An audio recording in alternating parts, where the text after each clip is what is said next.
This is episode 1 of Exclusive Consciousness. This podcast is going to serve as a place for critical thinkers to come together and have deep discussions about life. At first, it's just going to be me, and you're going to be the critical thinkers, asking yourself the questions, making the observations, questioning the narratives. And I am simply going to be here as an illustrator and as a gatherer of information. When I say illustrator, I mean I'm going to illustrate examples of certain things that I've noticed, certain observations that I've made in my own life and, in America, because that's where we are, or where I am, I should say. You could be listening from somewhere else in another part of the country or even another part of the world. And, that's very exciting. But this first episode is going to be called Internet Identity. And the reason I want to call it Internet Identity is because it is something that every single person in the world now has to think about. They have to think about what's their life going to be like on the internet, off the internet. What type of person are you online and offline? Are they the same? Are they different? Do you have to put on a persona so that people can give you gifts on lives or on Twitch or on YouTube? Or are you authentically the person that people see on the screen? Is that really who you are the moment the camera shuts off? Or is the person behind the screen different than the person we see on the screen? That is something that I find very interesting. Identity as a whole is something that I think so many of us struggle with. I mean, image is 1/20th of identity, and I feel like that alone could crush me with the weight and the pressure that brings. Especially living in Los Angeles, where everybody cares about their image, everybody's worried about what they look like. It's very simple to fall into the trap of being an egotistical maniac.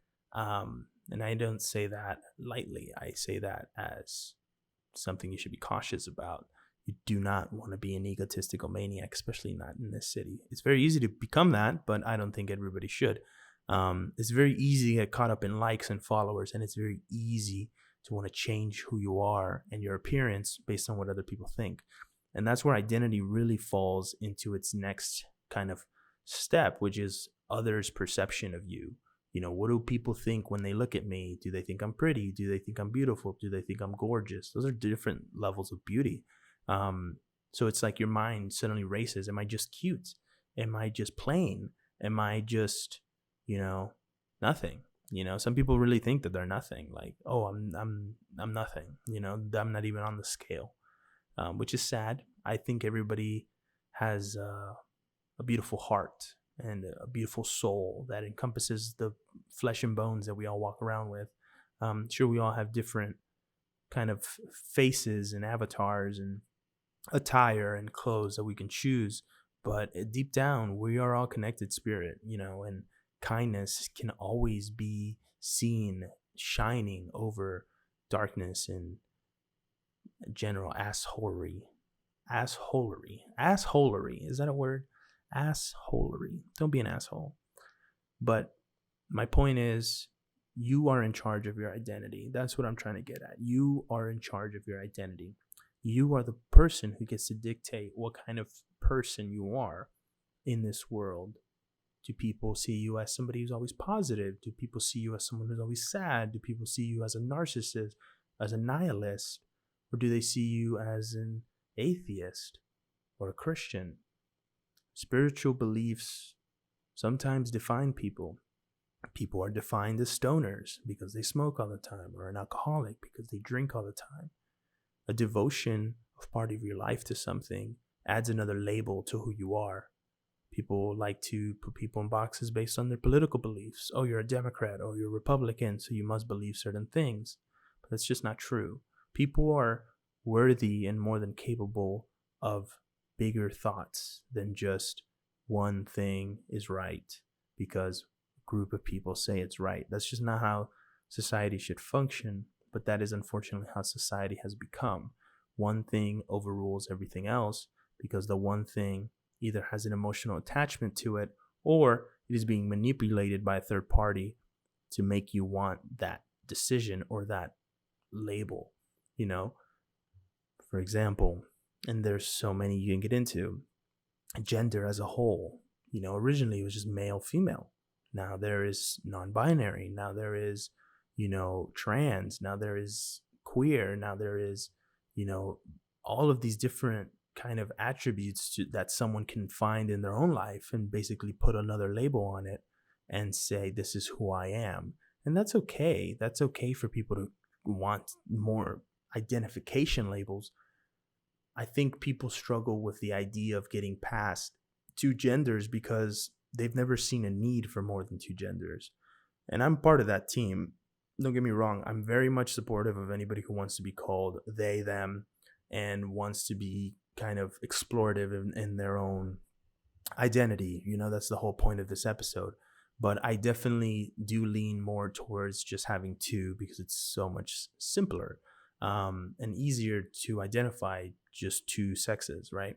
If you add 34 different labels, it becomes very complicated when having a conversation with a new person because now you're worried that you might offend them without even thinking that you're going to.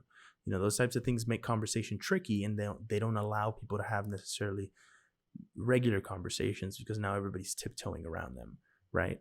That's what makes those types of things a struggle. But back to identity. When it comes to identity, people will try to put you in the box that they want you to be in, right? They want you to be Latino because you're from Peru, even though, you migrated and you became a U.S. citizen, right? You speak Spanish, so you must be Mexican, right? People always do that kind of stuff. I'm from Peru. That's why I use that example. People always think I'm Mexican because I speak Spanish, but that's just not the truth, right?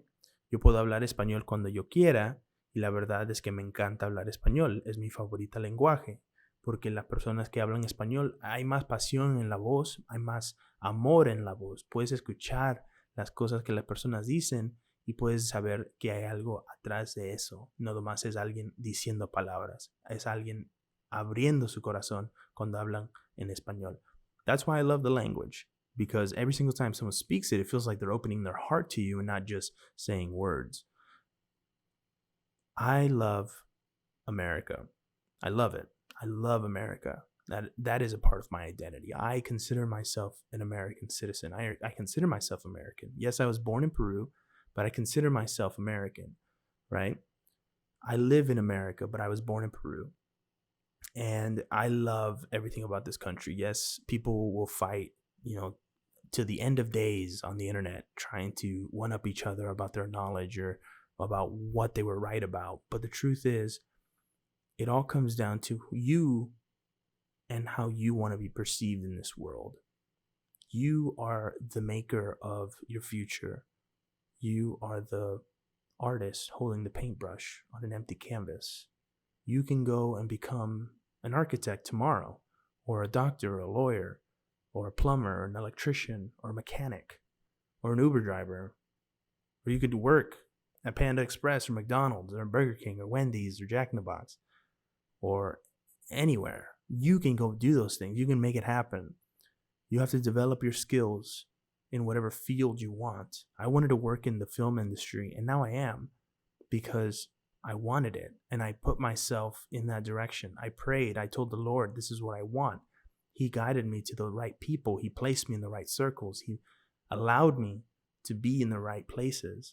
And I could not be more grateful for the fact that the Lord has given me those gifts, has allowed me to be in those places. And I give him all the glory in return. I don't need glory in this world. I could care less what people think about me.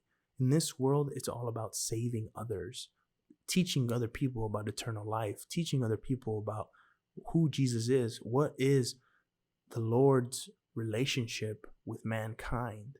What is the Lord's relationship with mankind? Think about that. What kind of relationship do we have with the Lord?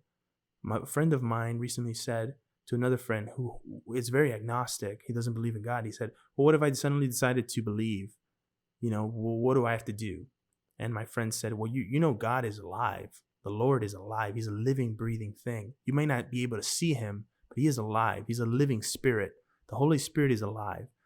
And he told them, just reach out, just talk to him, and I promise you he'll respond. You have to have intention. Intent is everything when it comes to a spiritual relationship with the Lord. And when it comes to identity, intent is everything. What kind of person are you trying to be for yourself, for your life? And then what kind of person are you trying to be on the internet? What is your intention behind your pages, behind growing your follower account? Are you trying to be famous because you just don't want to work for the rest of your life? You just want to have money because you don't want to work for the rest of your life? I get it. But what is your intention behind all that? Is it to make people laugh and to be an entertainer, or is it to scam people like some of the people nowadays do with cryptocurrencies and NFTs, that they rope people in and then they rug pull them, right? There's always going to be someone playing the con, and there's always going to be someone taking the easy way out. It's just a fact. It's given. It's a given in life. There's always going to be people looking for the easiest way out and the easiest route, and they're always going to want to take a shortcut. When I was in middle school, I went to a school called KIP. It stood for Knowledge is Power program. And one of the biggest things they would always talk about is no shortcuts, no excuses. In life, the shortcuts are always going to feel the best. Like, oh, wow, I made it so much easier for myself. But then in the long term, did you cheapen yourself? And now did you cheapen your worth? You know what I mean? Are you now effectively communicating what it is you wanted to do to the people who are now trying to buy your product, right? If you're in a business, or are you just cheaply communicating to the point where those people are not taking any interest?